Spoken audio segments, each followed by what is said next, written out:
Remember, a true freshman snapper from Missouri, Bo Brinkley, a walk-on that they found late in the recruiting process is their snapper. And let's go down to the sideline, Jackaroo. Guys, keep in mind, the guy that's going to go out and try and win this game for Missouri, he was an accidental football player. He played soccer in high school in his first 2 years, was enticed to come and try out for football, but his passion was competitive diving.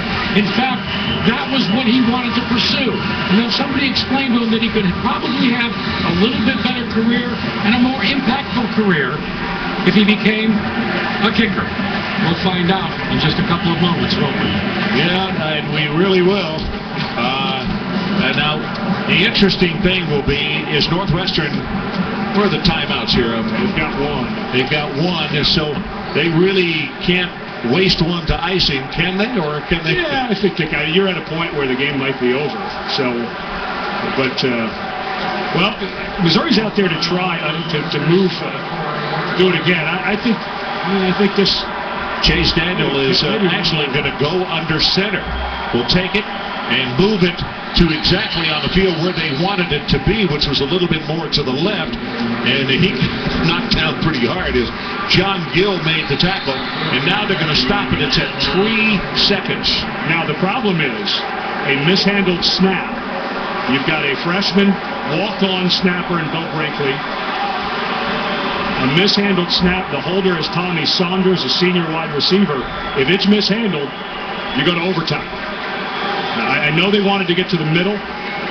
Strategically, I understand that move, but now you're in a position where the snap, the hold have to be perfect to give Wolford a shot, or else you're going to overtime. So Northwestern does have one timeout left. By the way, it is not a good sign as far as Wolford on the near sideline. We showed you Big Corey in a non-contact injury.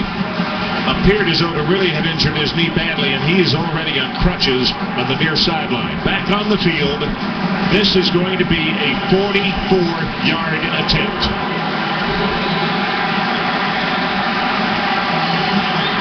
Wolford.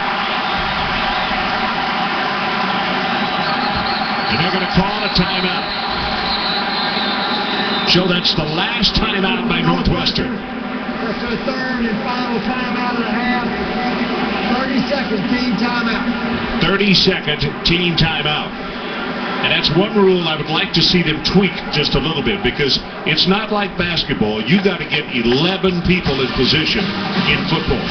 And I think that you should have to, it's got to be a little further than that you call a timeout, exactly.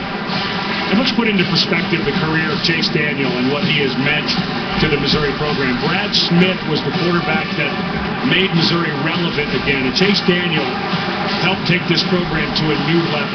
Granted, he struggled his senior year. He had the struggles tonight, but his family here barely able to watch. An amazing career coming to an end for Missouri Tigers. Well, he's already made 3 tonight. Can Wolford ice it for Chase Daniel and all the seniors, and also win it for the Big 12 Conference? It's a good pass. Plenty of distance. He is no good. Wide to the right and no good.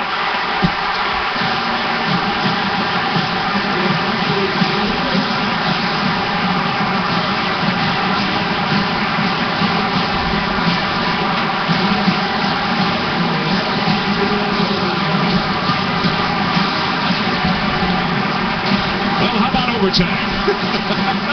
This has been that kind of ball game. I'm glad we're going to play some more, quite frankly. Just pushed it slightly. You expect the right-footed kicker, the ball, just like a right-handed golfer, to come a little right to left. That ball never came back around. It just hung out there. You know what that is? Just like golf ball, you hit it too hard, it won't even hook unless you hit it real badly. Boy, that was close. It didn't want to hook, It was awfully close. Look at body English on Pat Fitzgerald. Lives to fight another day. And now for Missouri, I always look at this situation. Of course, the coin toss is huge in overtime to see who goes on offense or defense first. But I always feel like the team that misses the field goal to go to overtime almost feels like they just lost the game. You know what? The head coach at Missouri, Gary